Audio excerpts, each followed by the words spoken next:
Salam sahabat transformasi digital. Untuk yang ketiga kalinya kita akan kedatangan atau sudah kedatangan seorang saya bisa katakan seorang digital inovator yang cukup berhasil ya di industri 4.0 yaitu Schneider Electric. Pada kali ini para sobat transformasi kita di acara podcast 4.0 yang akan membahas atau membawa Anda mengenal lebih dalam tentang digital transformasi itu sendiri. Saya dari Alexander Ludi One Tree Dewan Transformasi Digital mengucapkan terima kasih dan akan memandu Anda dalam acara yang menarik ini untuk memahami kemudian dunia teknologi mutakhir dan yang dampaknya terhadap bisnis, industri, dan kehidupan kita sehari-hari. Di podcast kali ini kita akan mempelajari lebih dalam tentang digital transformasi, mengeksplorasi dan juga mengeksploitasi mengenai tren terkini, inovasi dan kisah sukses perusahaan-perusahaan yang telah merangkul revolusi digital dan juga dalam beberapa sektor semacam kecerdasan buatan, analisis data, hingga Internet of Things dan juga komputasi awan atau edge computing. Kita juga akan menggali kekuatan transformatif dan juga teknologi ini dan bagaimana mereka mengubah wajah industri di seluruh dunia. Apakah Anda seorang pemimpin bisnis yang ingin tetap berada di depan persaingan global ataupun nasional, ataukah Anda seorang penggemar teknologi yang ingin tahu mengenai perkembangan terbaru, atau hanya sekedar seorang pemerhati atau juga penasaran mengetahui bagaimana digital transformasi mengubah dunia? Podcast ini saya rasa sangat tepat untuk Anda.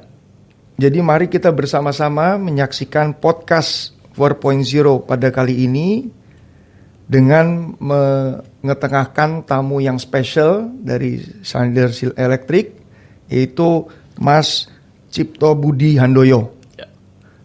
Silakan mungkin diperkenalkan Mas, apa mungkin lengkapnya dan juga apa title dan role-nya di Schneider Electric. Oke, baik. Monggo, Mas. Terima kasih sebelumnya.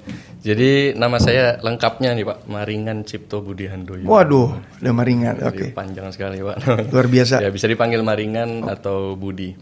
Saat ini saya bekerja di Schneider Electric. Saya sudah di Schneider Electric bekerja selama 13 tahun. Saat ini saya bertanggung jawab di sektor safety, health, environment, real estate, dan juga sustainable development. Seperti itu. Siap. Pak. Jadi topik saat ini ya sangat menarik ya Pak ya, seperti yang kita tahu bersama. Seperti tadi kita sudah ngobrol-ngobrol juga. Iya, iya. Pak, ya. Jadi memang menarik ini bahwa Schneider yaitu salah satu dari dua perusahaan di Indonesia yang telah berhasil mencapai puncak di dalam lighthouse ya, jadi global lighthouse untuk industri 4.0. Jadi mungkin ini adalah saat yang atau momen yang tepat untuk kita berdiskusi atau juga memberikan Mas Cahyo ya mungkin saya atau Mas Marigan. Maringan aja. Maringan aja untuk memberikan juga istilahnya inisiasinya bagaimana awal mulanya ya.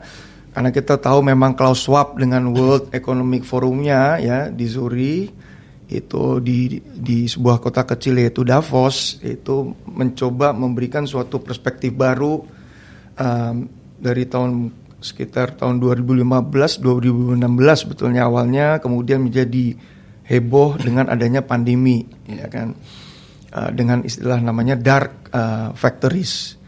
Jadi kira-kira mungkin Mas Marigan bisa berikan sedikit enlightenment lah bagi kita. Kenapa Schneider memilih jalan itu? Baik, digital transformasi for sustainability tepatnya ya Pak ya. Ya. Jadi sustainability ini aspek yang sangat luas.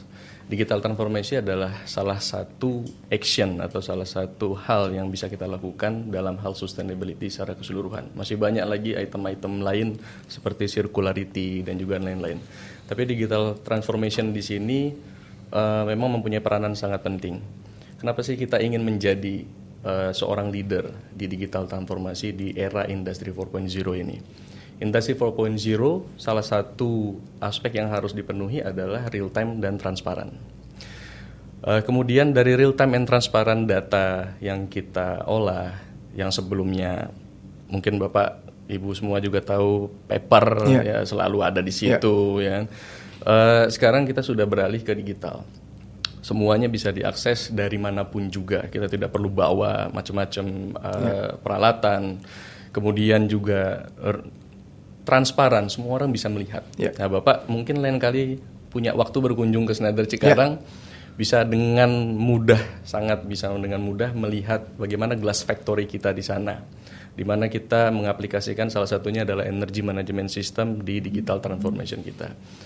Kenapa kita melakukan digital transformation dengan real time dan transparan tadi? Tentunya salah satu aspek yang ingin kita capai adalah operational efficiency dan juga productivity. Kita dapat mengefisiensikan segala sesuatunya yang tadinya dihandle oleh orang, kemudian itu bisa kita transformasikan supaya dia berjalan otomatis. Sehingga people yang tadi ada di sana, itu bisa kita alokasikan, bisa skill up juga ke digital transformation, digital teknologi yang kita ada, sehingga versatility juga bisa tercapai. Impact-nya apa di sana? Ada reliability dan juga tentu saja kalau itu digital sudah kita pakai, kemungkinan safety-nya juga akan lebih tinggi. Akan lebih jauh lagi nanti mungkin kita bisa share kenapa safety-nya bisa lebih tinggi. Kemudian ada risk mitigation dan juga impact dari sustainability-nya. Dan yang paling penting juga, nilai plus dari digital transformasi yang kita lakukan itu akan berimpact langsung terhadap lingkungan, yaitu saving emisi karbon. Walaupun memang digital transformation pasti ya masih ada karbon emisi di sana, tapi akan sangat jauh lebih rendah daripada kita menggunakan konvensional. Seperti itu Pak. Jadi kita ini udah dihabisi semua nih Mas. Iya. Jadi udah end to end dari ujung sampai ujung. Luar biasa. Ini menunjukkan bahwa memang Schneider punya kapabilitas dan kompetensi untuk menjadi seorang global lighthouse ya di industri 4.0. Kita no doubt lah, kita sangat yakin ini. Mungkin saya cuma bergeser kepada teknologinya. Baik. Lebih kepada istilahnya deep dive kepada teknologinya sendiri. Mulai dari tadi pengumpulan paper menjadi data digital. Apa yang telah itu secara konkret dilakukan Mas Merigan? Oke, saya ingin jika berbicara secara keseluruhan pasti sangat panjang sekali. Saya akan contohkan salah satu implementasi yang sudah kita lakukan di Schneider Electric Cikarang Factory. Saya dari Cikarang Factory. Salah satunya adalah energy management system. Jadi kalau dulu mungkin di banyak aplikasi juga seperti input data. Misalkan kita ingin mencatat KWH meter. Setelah mencatat KWH meter, kita jalan ke seluruh KWH meter yang ada di tempat di area pabrik kita contohnya, kemudian melakukan input data di Excel kalau zaman dulu seperti itu ya Pak ya. Kemudian melakukan analisa, dibuat grafiknya, berapa sih kontribusinya, efisiensinya. Sekarang kita sudah tidak lagi melakukan hal tersebut Pak. Jadi kita punya energy management system yang diperkuat oleh produk dari Schneider itu sendiri, yaitu EcoStruxure. Mungkin jika teman-teman Bapak juga saya melihatnya di PD 4.0 EcoStruxure. EcoStruxure 3 level itu kita penuhi semua dan kita pakai juga Pak di Cikarang Factory. Ini sangat membantu sekali dalam hal kita menerapkan energi efisiensi yang tentunya berimpact langsung kepada sustainability. Contoh konkret salah satunya adalah saya sudah tidak perlu lagi melakukan energy record secara manual. Karena semua KWH meter kita, signifikan energy use kita sudah connect semua ke EcoStruxure, yaitu Power Monitoring Expert. Kemudian diolah juga datanya, sehingga kita bisa tahu energy performance indikator kita berapa, efisiensi yang harus kita lakukan itu di sektor mana. Ya kan? Jadi kita bisa set up priority langsung, dan itu tidak dilakukan oleh manusia. Kita tinggal lihat datanya, sektor mana yang harus kita perbaiki secara prioritas, kita tinggal lakukan action apa yang harus kita lakukan. Sesimpel itu. Dan setelah kita melakukan actionnya, kita juga bisa monitor karena datanya pun akan terupdate. Kita juga bisa setting, kita bisa monitor semuanya, sehingga kita bisa melakukan komparasi perjalanan transformasi digital kita di energy management system tersebut, sejauh mana berfungsi dengan efektif atau tidaknya, seperti itu. Jadi dashboardnya itu betul-betul langsung di situ. Betul, langsung di situ, Pak. Nggak perlu lagi print dengan kertas dan sebagainya. Tidak Jadi report pun seperti Anda katakan udah langsung mereka bisa secara proaktif lihat real time. Saya terus terang ada 2 terms yang sangat tertarik, yaitu real time dan transparan. Ya, dimana orang-orang kan sekarang atau di industri lain itu masih menganggap itu sebagai apa istilahnya, sesuatu yang bukan untuk publik, ya, masih merupakan mereka punya kerahasiaan konfidensial dan sebagainya. Nah, bagi Anda seperti apa melihatnya? Konfidensial dari data tersebut, tentu saja ada data-data yang tidak kita bisa rilis kepada khalayak semua, Pak. Jadi kita sudah filter itu semua. Kita juga punya cyber security system. Kita juga punya cyber security leader, Pak, di plan kita. Kebetulan saya sendiri adalah cyber security leader tersebut. Jadi kita punya direktif di sana. Mana saja yang data yang bisa kita olah, yang sudah kita olah, yang kita bisa rilis kepada khalayak ramai, mana saja yang bisa kita sharing. Dan sejauh ini, Pak, yang sudah kita aplikasikan semua, karena kita membuka pintu kita untuk benchmarking dari seluruh institusi yang mau datang untuk sama-sama yuk kita belajar. Gitu. Ada berapa 50 institusi yang dibilang tahun tadi? Kemarin hampir 50 institusi, baik itu dari company, pemerintahan juga, government juga, kemudian juga dari sekolah-sekolah, university, itu bisa datang ke tempat kita. Data yang kita set up juga memang sudah kita set up untuk bisa diperlihatkan. Data seperti tagihan listrik kita pun, Pak, itu kita bisa show-kan. Kita tidak, namanya glass factory, Pak. Semua orang bisa melihat, tapi tentu saja sistem bagaimana di dalamnya kita tidak akan perlihatkan seperti itu, Pak. Jadi kita sudah punya sistem direktif top down, kemudian bagaimana juga kita membangun culture tersebut. Jadi semua orang sudah terlatih juga apabila ada sharing data, mereka tahu apa saja yang boleh di-sharing, apa saja yang tidak boleh di-sharing. Sudah ada ethics code-nya juga. Kita juga punya trust charter namanya, bagaimana caranya kita berkomunikasi kepada khalayak ramai, seperti itu, Pak. Menarik bahwa Anda punya approach atau Schneider approach adalah justru merupakan apa istilahnya, kontrol atau melawan istilahnya apa yang menjadi penilaian seorang istilahnya sosiolog seperti Hofstede, ya, mengatakan bahwa Indonesia itu memang negara yang kulturnya itu dari top ke bawah. Nah, padahal Anda juga harus membuat orang-orang bawah ini proaktif, ya kan, memberikan masukan kepada para leader. Kira-kira apa yang menjadi kendala ataupun bagaimana Anda cara merubah apa istilahnya kultur atau local wisdom kita ini menjadi kekuatan bagi transformasi digital Schneider? Ya, betul sekali, Pak. Ini salah satu PR yang paling terbesar, cultural transformation. Jadi kita sudah terbiasa di zona nyaman kita dengan, ya, contohnya laporan dengan paper. Ya. Kemudian juga ada berbagai macam jenjang usia dan jenjang pendidikan juga dalam satu bagian organisasi. Tentu saja yang pertama itu adalah top down directive. Direktif bukan hanya direktif saja, Pak. Kalau di Schneider Electric, direktifnya itu sangat jelas.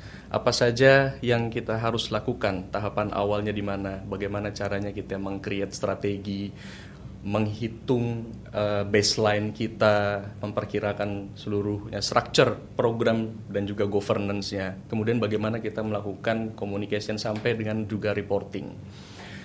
Tapi PR selanjutnya adalah ketika top down, pasti ada yang pihak yang melaksanakan itu dengan setengah hati seperti itu, Pak, ya. Disitulah fungsi leader, di mana salah satu fungsi leader itu adalah coaching. Kita punya Schneider Electric mempunyai berbagai macam program untuk learning and development. Salah satu yang kita punya adalah learning corner, contohnya, Pak. Learning corner ini semuanya digital juga, kita sediakan layar komputer di sana, tapi ada tatap muka offline juga.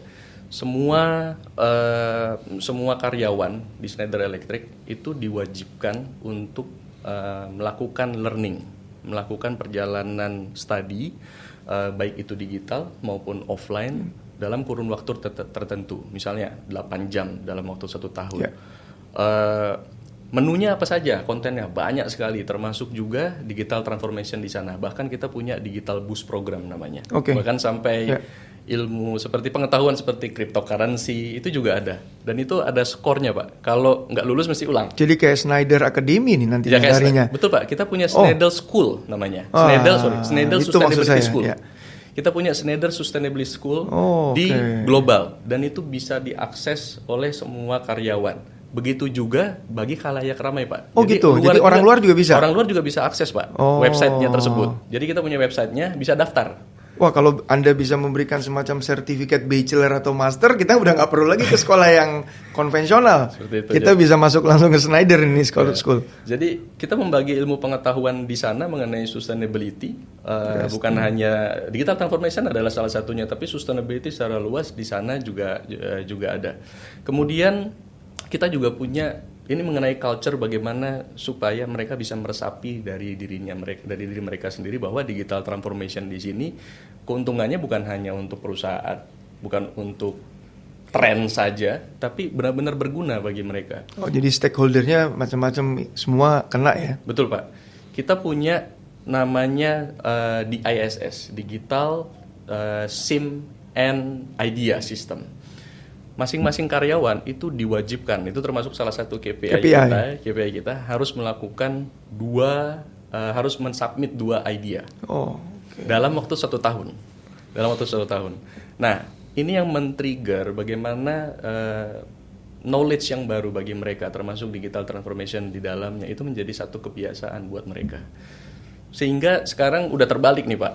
Jadi banyak sekali idea dari mereka yang datang kepada top gitu ya, dari down ke top. Yang di topnya sekarang kita malah waduh banyak sekali mana nih kita prioritaskan segala macam gitu. Tapi kita punya programnya juga Pak. Pasti. Ada lagi competitionnya juga. Kita buat competitionnya, ada rewardnya di sana, dan competition ini bukan hanya dibuat lokal Pak. Jadi semacam innovation hub begitu. Innovation hub kita punya. Memang. Yes. Kita juga punya global innovation. Kita punya global innovation team juga yang terletak di pusat kita ya, di skala regional. Ada kompetisi juga di sana dari setiap Schneider Plan misalnya mempunyai ide, misalnya contohnya adalah yang kemarin baru kita aplikasikan adalah kita pakai SAP. Kita pakai SAP, kemudian dari SAP ini kalau kita melakukan proses produksi, man hour-nya itu harus diinput secara manual. Manual ke dalam satu form dulu, kemudian dikonvert ke SAP, baru datanya diolah. Nah, tapi kita memenangkan kompetisi tersebut dengan kita ada namanya RPA, dari Robotic Process Automation. Nah, hal yang tadinya kita lakukan secara manual. Kita mendapat kompetisinya, dibiayai oleh global. Kita lihat patternnya juga, ya kan? Kemudian global setuju bahwa ini impact-nya sangat besar, ya kan? Saving-nya dari man hour, efisiensi, sehingga kita dari global itu ibaratnya kita dimodalin untuk bisa mendevelop robotic process automation di proses yang tadi saya sebutkan. Nah itu kan si operator nih sekarang jadi mengetahui secara langsung, merasakan secara langsung benefitnya. Jadi menjadi entrepreneur juga ya, small entrepreneur paling tidak. Kalau saya punya ide, ya kan, bagus, bisa dilombakan, itu ada timnya lagi tuh Pak. Ada timnya lagi, kita berkompetisi. Kerja saya juga makin enak. Gitu kan, kerja saya makin enak. Saya tadinya nginput gitu kan, sekarang udah enggak. Seperti itu Pak, kurang lebihnya. Jadi Anda menyebutkan Innovation Hub, Anda punya school ya, khusus untuk Schneider School itu. Nah, saya justru bertanya, untuk Innovation Hub Anda kan tentu ada ideation, incubation, acceleration. Ini yang sebetulnya di Zurich atau di Switzerland sangat standar lah istilahnya. Nah, untuk Anda menjerit tadi ideation-nya, Anda udah membuat rule of the game-nya kan, tadi directive tadi, KPI tadi. Kemudian Anda juga menginkubasinya.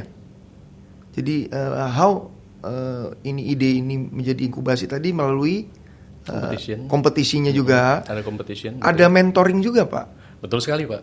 Oh, itu berapa lama kurang lebihnya sebelum akhirnya bisa di-launch ke masing-masing bisnis unit lainnya? Baik. Jadi itu dari bukan hanya dari lokal Pak, tapi dari global juga. Itu dibentuk tim masing-masing plan. Di situ akan dibahas. Kita sebutnya continuous improvement ya Pak ya. Okay. Jadi ini salah satu bentuk dari continuous improvement juga. Kita hitung efisiensinya. Kemudian kita juga punya industrial performance leader juga di sana yang akan membantu kita untuk mengolah seluruh data yang kita butuhkan. Kemudian setelah data ini semuanya ada, kita tahu benefitnya bagaimana, kita sampaikan kepada global. Kemudian dikompetisikan. Setelah dikompetisikan, dimenangkan, tentu saja nanti akan ada trainingnya lagi, Pak. Yeah. Bagaimana caranya kita mengimplementasikan hal tersebut kepada seluruh karyawan. Okay. Disitulah fungsi kita, disitulah fungsi di mana learning corner kita berada. Jadi kita punya namanya learning corner. Learning corner ini bukan hanya berguna bagi bukan hanya diterapkan untuk karyawan baru saja, tapi untuk inovasi-inovasi yang tadi kita bahas. Part of incubation ya berarti. Pak. Di situ juga dibahas lagi Pak, kemudian di refresh juga. Jadi setiap tahun ada refreshment programnya. Kita punya learning development department juga under operasional department. Itu melakukan banyak sekali program-program untuk refreshment. Jadi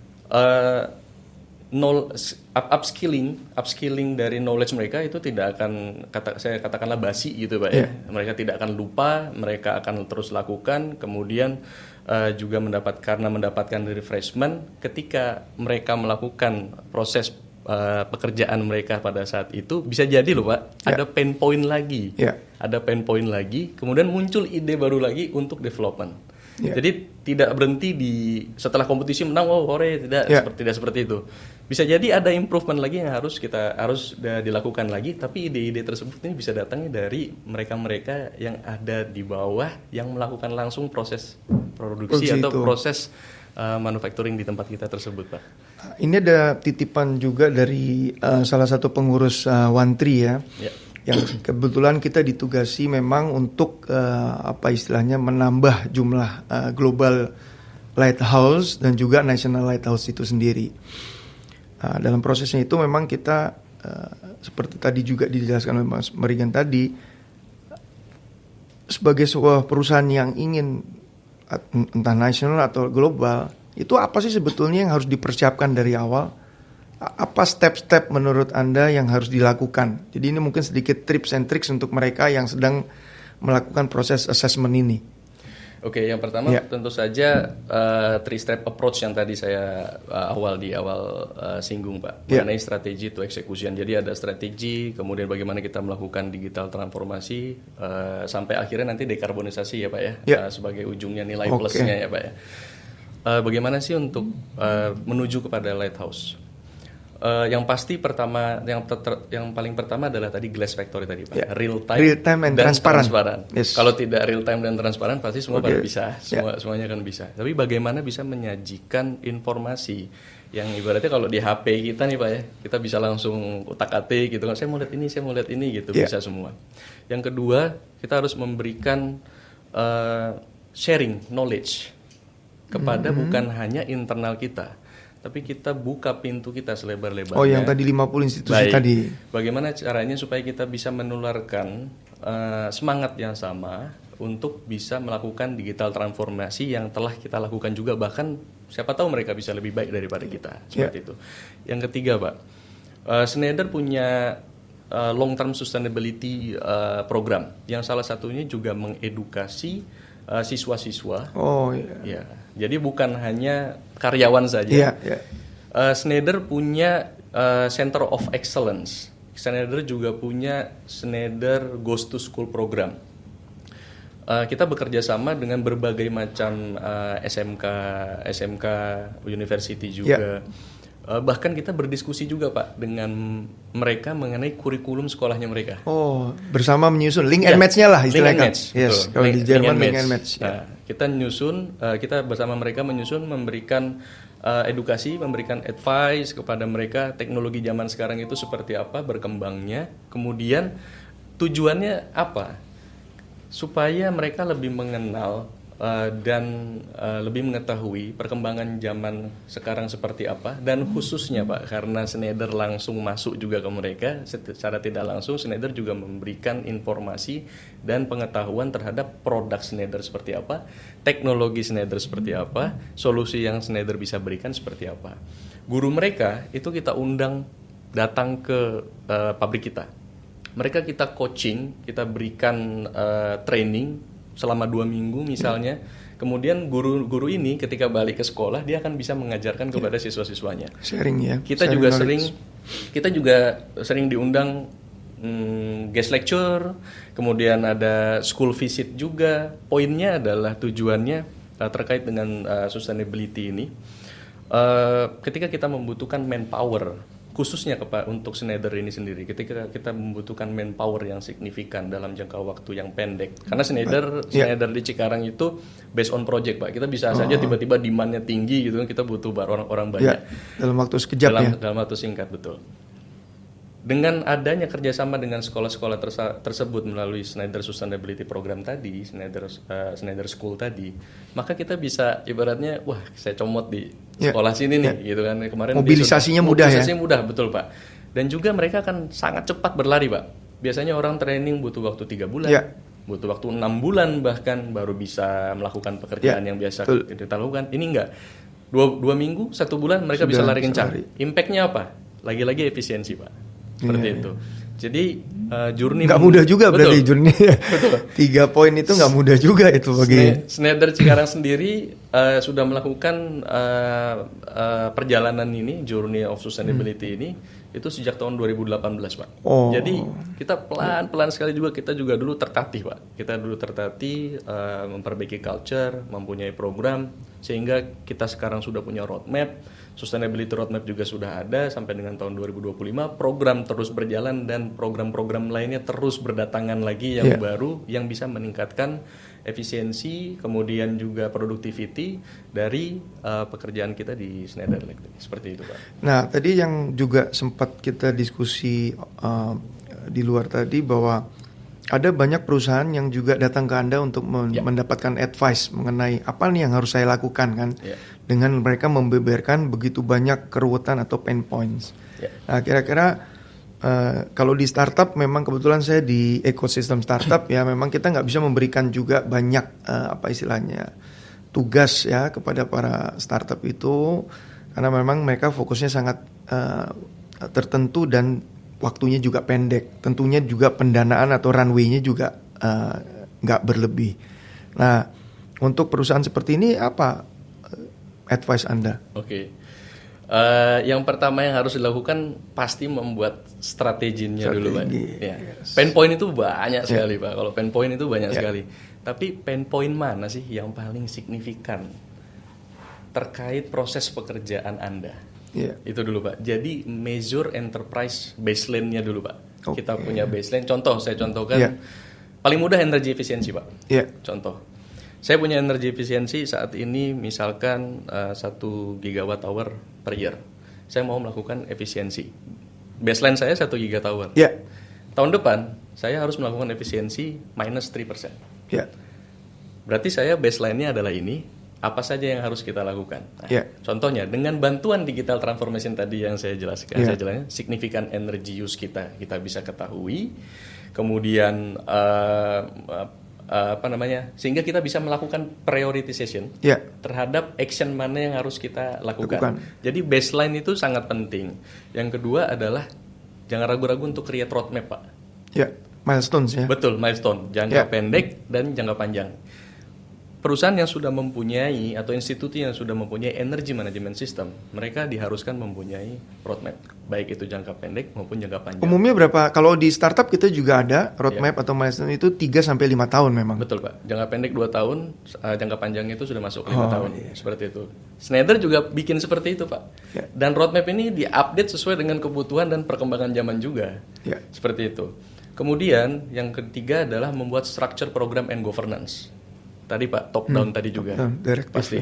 Kalau tidak dibuat struktur program, nggak tahu siapa yang mau follow up, nggak tahu siapa yang mau ngerjain, responsible personnya apa, tugasnya dia ngapain aja gitu kan ya. Jadi di situ ada tim yang memang responsible untuk fokus terhadap hal ini, seperti itu Pak. Terakhir adalah communicate the commitment. Nah ini lagi peranan leader, pucuk pimpinan itu sangat penting. Berkomitmen dalam penerapan Pak. Ketika kita sudah punya ide apapun yang akan kita lakukan, roadmap telah disetujui bersama, komitmen pucuk pimpinan di sini akan sangat penting.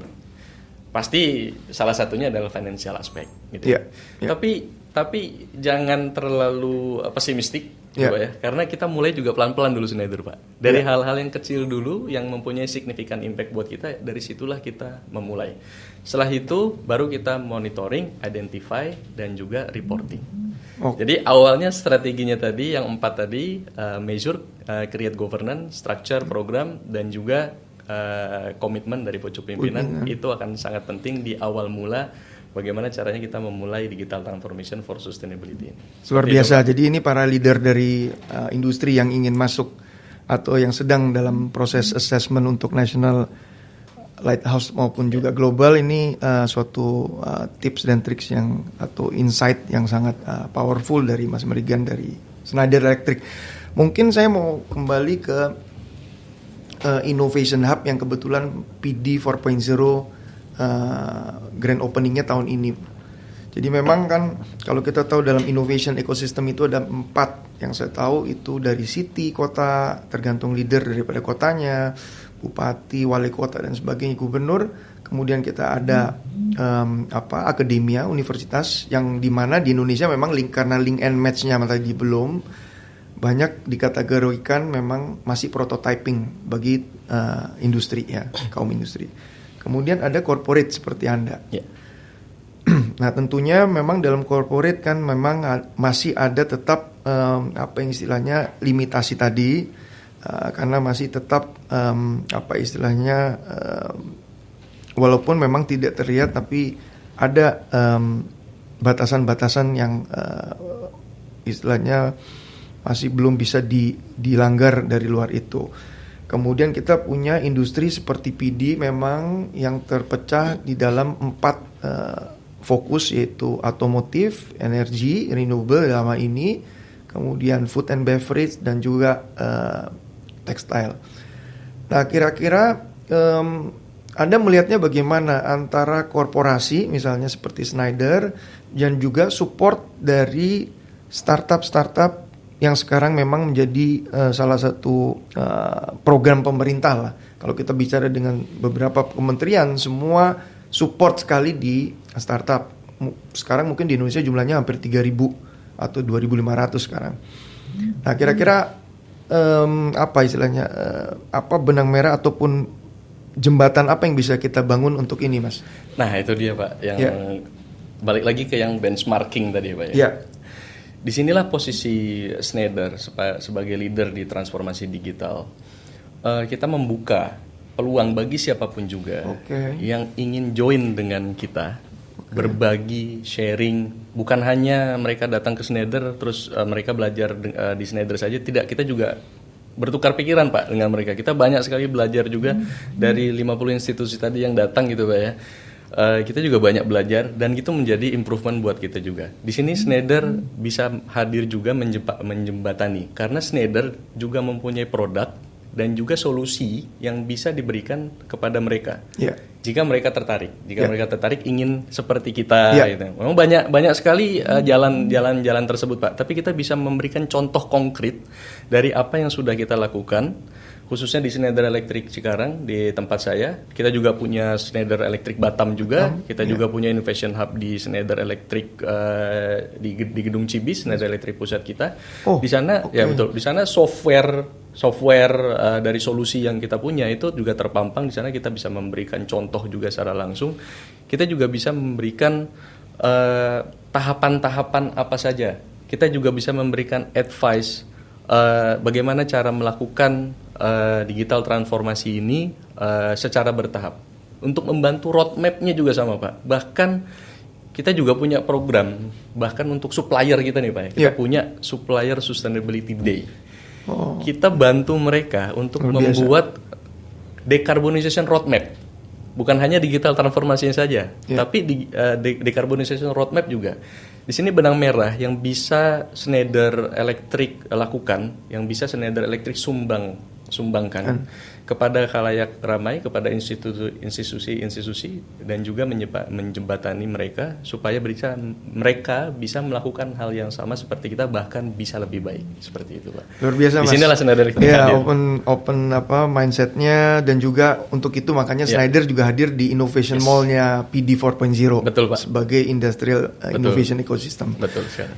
Kembali mengenai apa challenge, saya mau coba terutama dalam hal mindset, karena saya sempat waktu itu diskusi ya, ini memang lebih ke waktu itu industri militer yang mengatakan bahwa ternyata yang dibutuhkan itu mindset yang terbuka, dan itu merupakan challenge juga untuk Indonesia di tahun 2025 sesuai dengan seorang profesor waktu itu dari Suri mengatakan sebenarnya digital skills kita cukup luar biasa.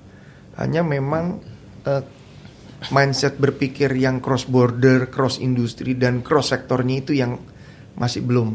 Ya, kira-kira apa nih yang bisa di-share di dalam ekosistem yang telah dibentuk oleh Schneider sendiri? Iya, saya bisa bilang kita terjebak di zona nyaman lah, kurang lebih seperti itu ya Pak.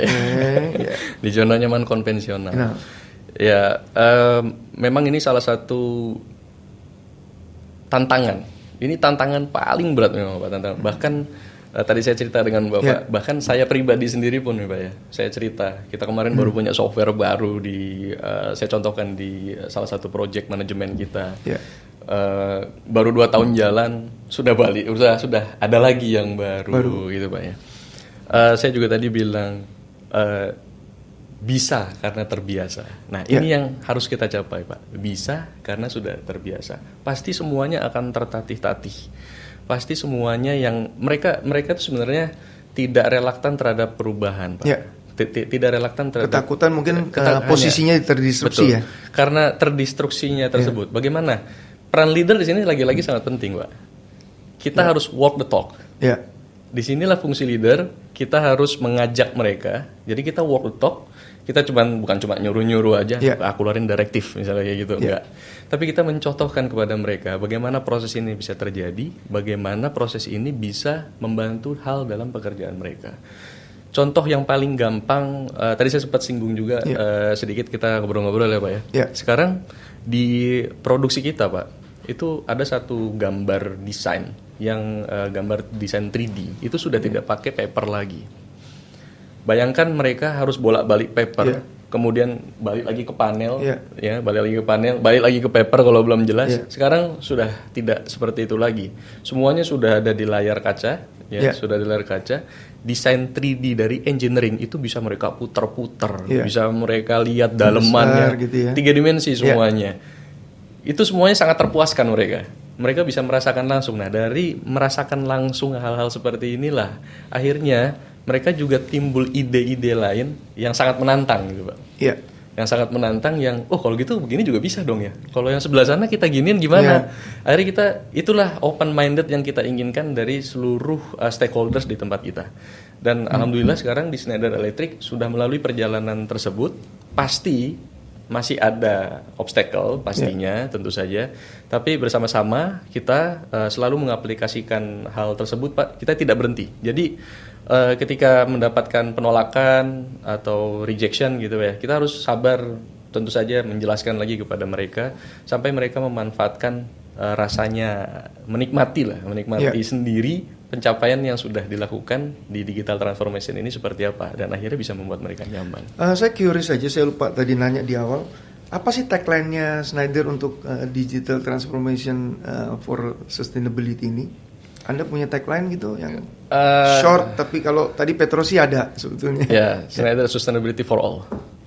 Sustainable, luar biasa. Itu saya dengar itu di salah satu pembicaraan CEO Schneider sendiri. Iya.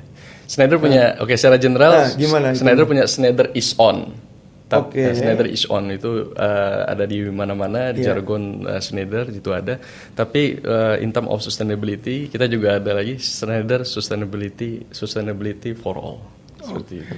Ya, jadi Anda mengempower semua stakeholder ya dalam hal ini. Betul sekali Pak, empowerment dari seluruh stakeholders. Ya, mungkin ada beberapa challenge lain yang Anda lihat menjadi low hanging fruit saat ini yang di depan mata gitu selain mindset tadi.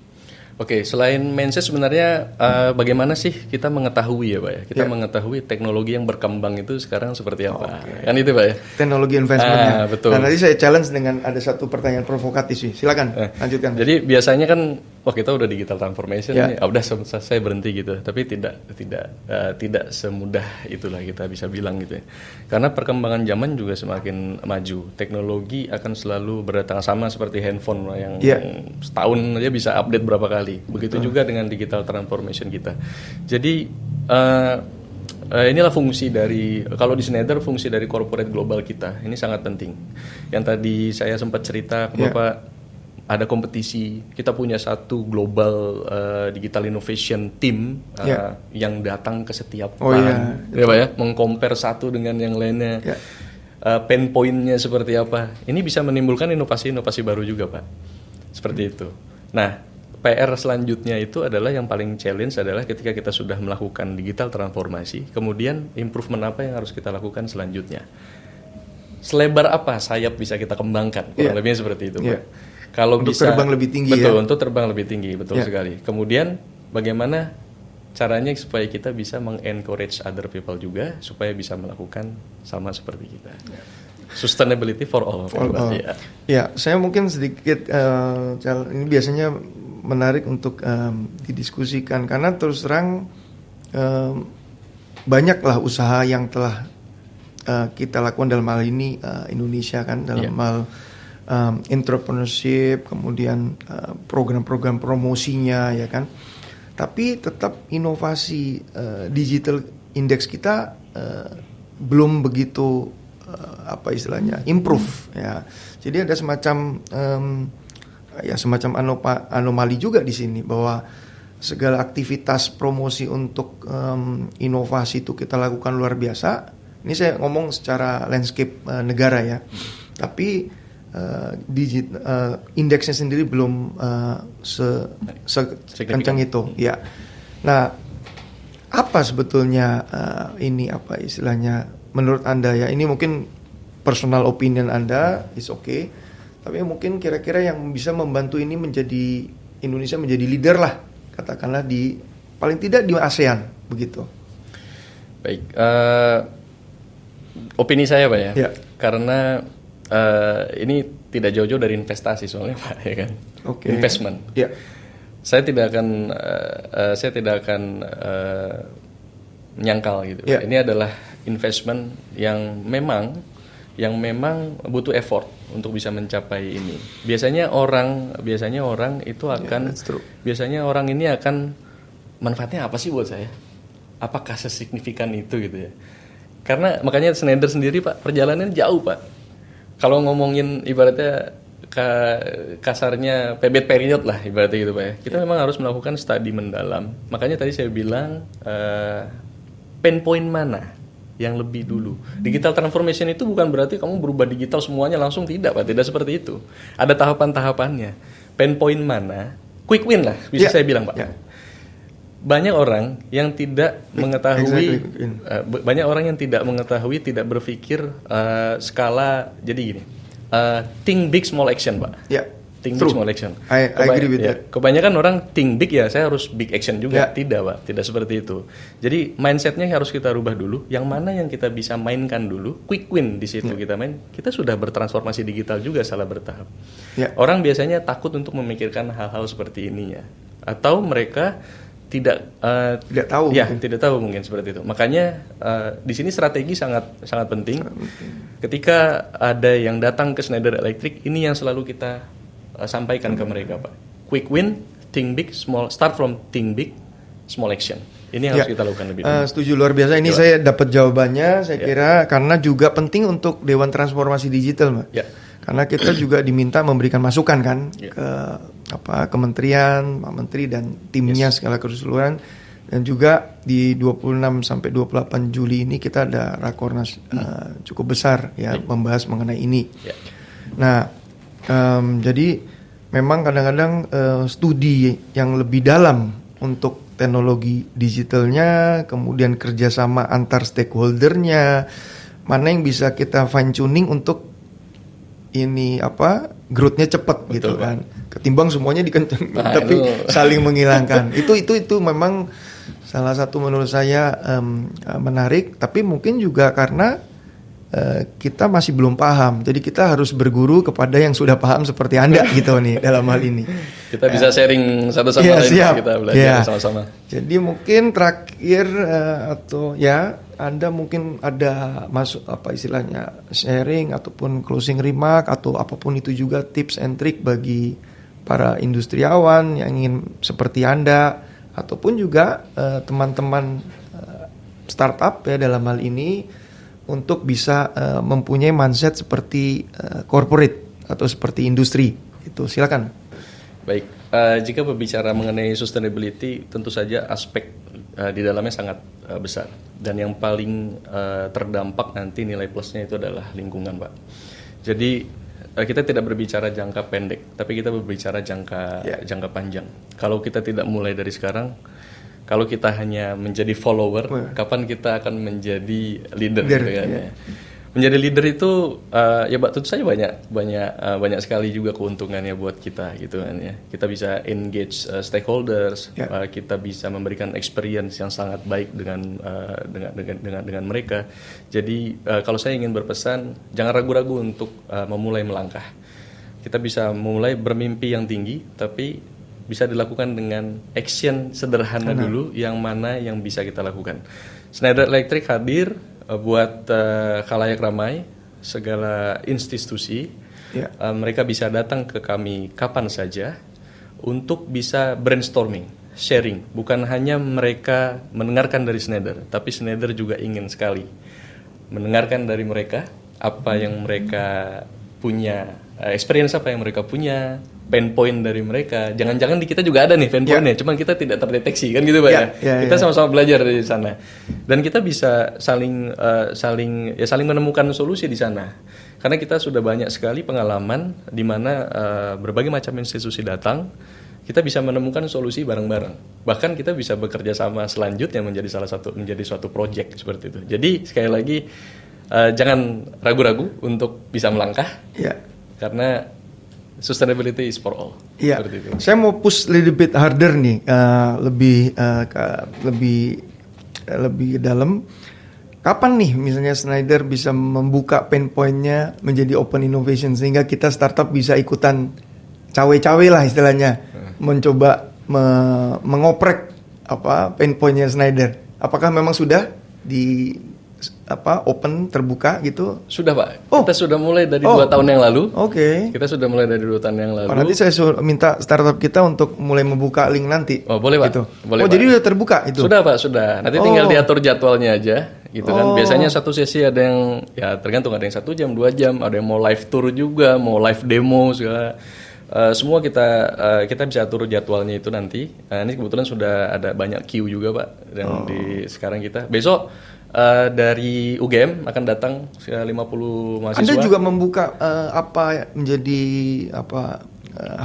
hurdle Anda atau apapun itu juga kepada mereka gitu, kepada misalnya startup ataupun semacam innovation seperti itu ya? Betul Pak, pasti gini Pak, untuk menceritakan perjalanan kita kita juga akan sharing pain point kita, Pak. Oke. Schneider punya khususnya di tempat saya gitu, Pak ya, karena saya masing-masing plan punya masalah tersendiri-sendiri, punya pain point sendiri. Awalnya adalah dari before-nya seperti apa, pain point kita tuh di mana, sampai tadi saya sempat cerita ke Bapak, sekarang saya cuma punya teknisi, itu sangat terbatas sekarang. Tapi kenapa saya bisa nyaman dengan hal tersebut? Karena sudah tidak ada reporting lagi, ibaratnya. Karena kita sudah punya energy management system yang sudah terintegrasi, real time dan transparansi. Saya pun nggak perlu report lagi ke bos saya juga, gitu. Karena dia bisa lihat sendiri langsung. Bukan hanya orang Schneider saja di plan tersebut yang bisa melihat langsung. Ketika Bapak datang pun Bapak langsung disuguhkan dengan dashboard tersebut. Kurang lebih seperti itu, Pak. Jadi hal-hal seperti ini tadi balik lagi, Pak, transparan, glass factory. Kita akan mulai dari sharing pain point kita dulu seperti apa. Kenapa sih kita ngelakuin ini gitu? Siapa tahu mereka punya pain point yang sama, bisa mengadopsi, atau bahkan mereka punya ide lain yang lebih baik lagi gitu ya. Jangan-jangan Schneider yang bisa ngadopsi dari bisa juga nih kita improve begini gitu kan.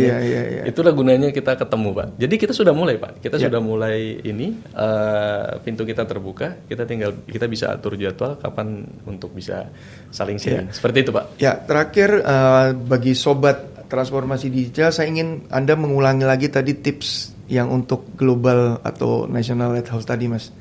1, 2, 3 poin tadi.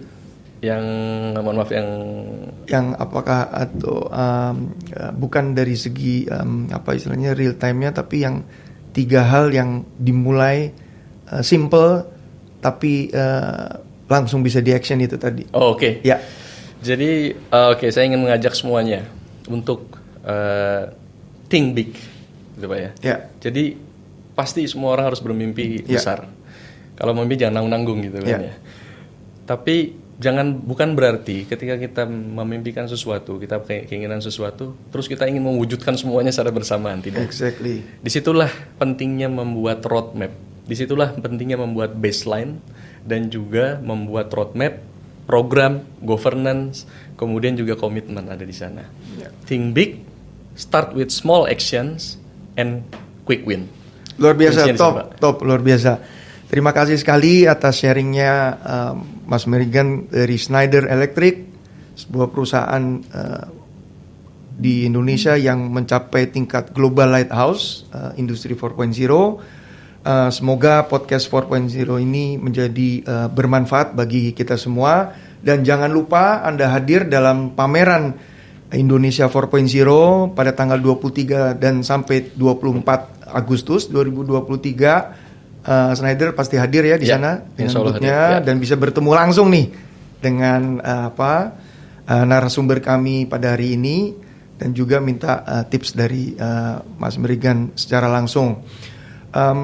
Itu dari kami. Terima kasih kembali pada Naganaya sebagai organisernya, dan juga kita akan bertemu di podcast 4.0 berikutnya.